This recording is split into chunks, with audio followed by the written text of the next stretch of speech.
Good morning student, how are you all. बच्चों आज हम नया चैप्टर पढ़ेंगे, चैप्टर 8 बाबा आमटे। अब ये देखिए आप पिक्चर, ये किसकी पिक्चर है? बाबा आमटे की। अब इन्होंने क्या क्या किया इन्होंने, और ये इन्हीं का चैप्टर हम क्यों पढ़ रहे हैं, इनमें क्या अच्छाई थी, इसका इंट्रोडक्शन मैं आपको देती हूँ। बाबा आमटे का जीवन समाज सेवा के लिए समर्पित रहा। समाज सेवा में क्या करा, इनका जीवन समर्पित रहा। इन्होंने अपना पूरा जीवन समाज की सेवा में लगा दिया। उन्होंने कुष्ठ रोगियों की चिकित्सा की। उन्होंने किसकी चिकित्सा की? कुष्ठ रोगियों की। एक बीमारी होती है बच्चों, कुष्ठ रोग, जिससे ये हो जाता है, उस व्यक्ति के पास भी कोई नहीं आता है और उससे सब दूर रहते हैं। पर इन्होंने क्या करा, उन कुष्ठ रोगियों की भी चिकित्सा की और उनकी समाज सेवा की। उन लोगों को सेवा करके उनके जीवन को सुधारा, उन्हें आत्मनिर्भर बनाया तथा उनमें जीने की लालसा जगाई। उनकी परोपकार की भावना समाज के लिए आदर्श है। इन्होंने क्या क्या किया बच्चों? जो ऐसे व्यक्ति थे जो कुष्ठ रोगी थे उनको आत्मनिर्भर बनाया और उनमें जीने की लालसा भी जगाई। ऐसी परोपकार की भावना थी बाबा आमटे में। अब आगे हम पूरे चैप्टर में पढ़ेंगे इनके बारे में और इनकी अच्छाइयों के बारे में। तो आप अपनी बुक ओपन करके रख रहे हैं। यस, एक कहावत है, अंधेरे की शिकायत करते रहने की अपेक्षा एक दिया जलाना ज़्यादा अच्छा है। बच्चों आजकल अंधेरे की शिकायत तो सभी करते हैं, पर दिया जलाना ज़्यादा अच्छा है। दिया जलाने से मतलब है कि सभी ये शिकायत करते हैं कि ये बेचारा ऐसा है, ये गरीब है, ये असहाय है, पर उसकी मदद कोई नहीं करता। तो इन्होंने क्या करा, एक सहायता करके दिया जलाया, जिससे उन दूसरों के जीवन में भी रोशनी आई।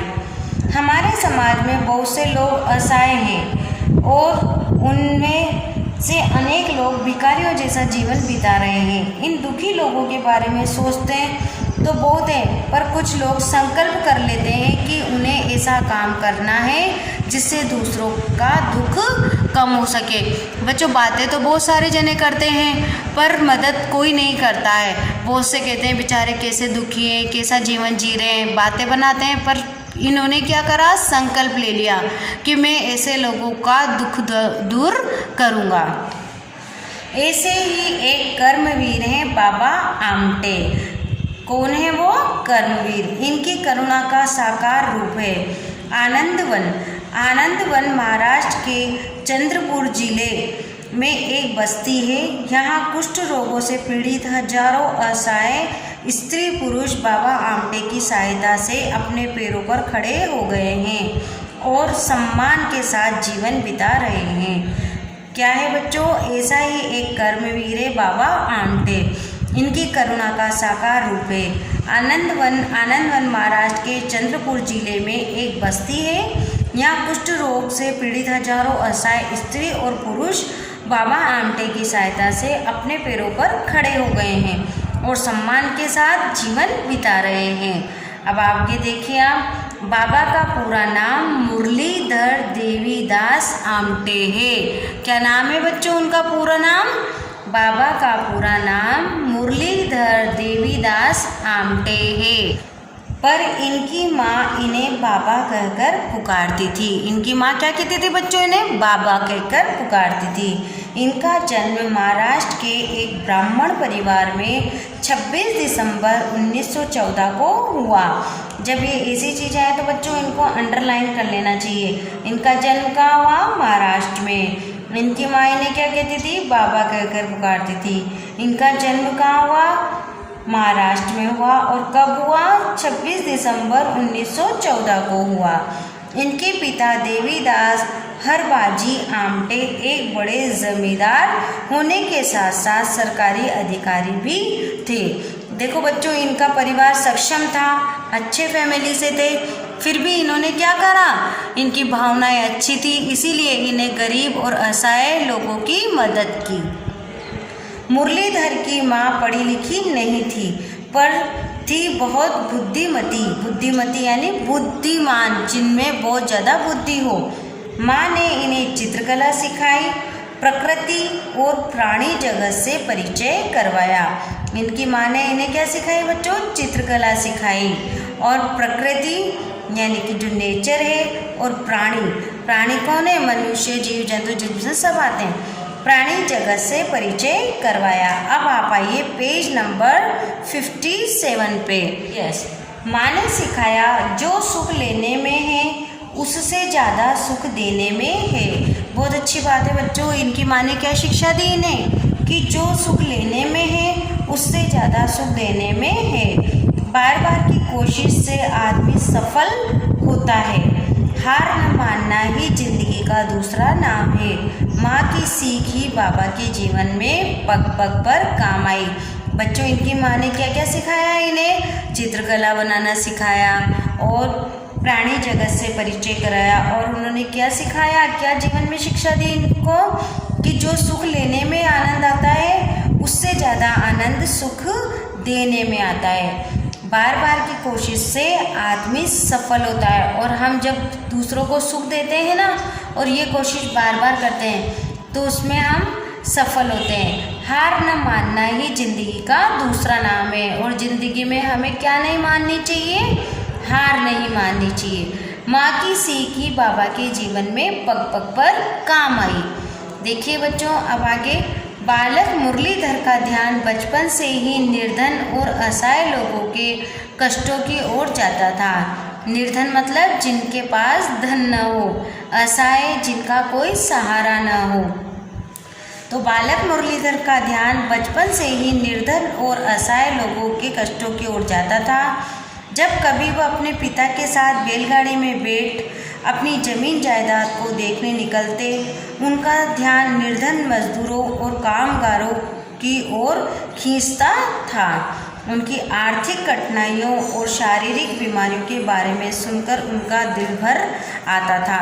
मतलब जब भी वह किसी गरीब व्यक्तियों को देखते थे तो क्या होता था?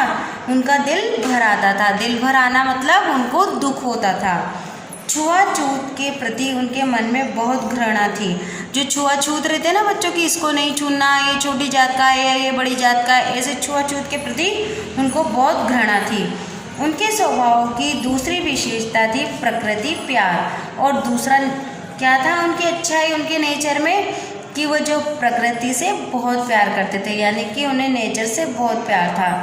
पेड़ पौधों, जंगलों, नदियों, पशु पक्षियों के प्रति उनका अगाध प्यार था। उन्हें पेड़ पौधों, जंगलों, नदियों और पशु पक्षियों के प्रति उनका अगाध प्यार था। अगर आपको मैम ये क्वेश्चन पूछेंगी कि उनको किस किस से प्यार था, तो आप बता सकते हैं ना? प्रकृति से प्यार, पेड़ पौधों, जंगलों, नदियों और पशु पक्षियों के प्रति उनका अगाध प्यार था। उनका सरल स्वभाव, सच्चाई, स्वतंत्रता, प्रिय जीवन मुरलीधर को विशेष रूप से आकर्षण करता था। युवा अवस्था में मुरलीधर पर महात्मा गांधी का बहुत प्रभाव पड़ा। अब किसका प्रभाव पड़ा उन पे? महात्मा गांधी का। वे हर समय सेवा कार्य के लिए तत्पर रहते थे। स्वतंत्रता संग्राम में वे 2 बार जेल भी गए। इसलिए गए बच्चों, वो जो स्वतंत्रता संग्राम, स्वतंत्रता दिलाने के लिए जो उस टाइम पे चलते थे युद्ध वगैरह या संग्राम, यानी कह सकते हैं कि जो स्वतंत्रता सेनानी थे वो हमारे लिए स्वतंत्रता दिलाने के लिए उन्होंने बहुत से दुख देखे, उसमें भी इन्होंने भाग लिया। और इस चक्कर में क्या गए? ये जेल भी गए। वे सच्चे अर्थों में गांधी जी के अनुयायी बन गए थे। बापू ने उन्हें अभय साधक कहकर पुकारा था। और बापू कौन थे? महात्मा गांधी। और उन्होंने क्या पुकारा था इनको? अभय साधक। क्या कह के पुकारते थे बापू ने? अभय साधक कहकर पुकारा था। उन्होंने कानून की परीक्षा उत्तीर्ण की और कुछ समय तक वकालत भी की। आपको पता है गांधी जी ने भी कानून की पढ़ाई की थी, पर उनका मन केवल आजीविका कमाने में नहीं लगा। उन्होंने सोच लिया कि वह उनका जीवन किसी बड़े कार्य के लिए अर्पित होना चाहिए। और उन्होंने क्या सोचा बच्चों? कि मैं ये सिर्फ पैसा कमाने के लिए नहीं, मेरा जीवन किसी अच्छे काम के लिए लगाऊंगा। ये कार्य था गरीब दुखियों की सेवा, भयानक रोगों से पीड़ित व्यक्तियों को सहारा देना तथा उनमें आत्मसम्मान जगाना। इस काम में उनकी सहायता की उनकी पत्नी श्रीमती साधना आमटे ने। बच्चों, उनकी पत्नी का नाम क्या था? साधना आमटे। अब ये देखो, जो इनका ये काम था उसमें भी किसने सहायता करी थी? उनकी पत्नी श्रीमती साधना आमटे ने। उन्हें आनंद वन में सभी प्यार से ताई कहते थे, और उनकी जो पत्नी थी उन्हें सब क्या कहते थे?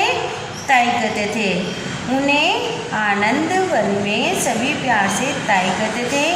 उन्होंने अपने त्याग, तपस्या और सेवा भाव से मुरलीधर के स्वप्नों को साकार करने में बहुत सहायता की। तो बच्चों, इनमें जो इनकी साधना थी, जो इनका भाव था गरीबों के प्रति, असहायों के प्रति सेवा करने का, उसमें सबसे बड़ा हाथ किसका था? इनकी पत्नी श्रीमती साधना आमटे का। उन्होंने भी अपना जीवन त्याग, तपस्या और सेवा भाव में ही लगा दिया। तो आज हमने पढ़ा है पेज नंबर 56 एंड 57। आप भी इसकी रीडिंग लगाएंगे। बाकी का चैप्टर हम कल पढ़ेंगे, और इतनी रीडिंग आपको ज़रूर लगानी है बच्चों। आप देखिए, जो इस चैप्टर में ये इस तरह के रेड शब्द आए हैं, जैसे यहाँ पर आए, तो ये हमारे शब्दार्थ हैं। इन शब्दार्थों को आप अपनी बुक में से रीड करेंगे और लर्न करेंगे। Thank you.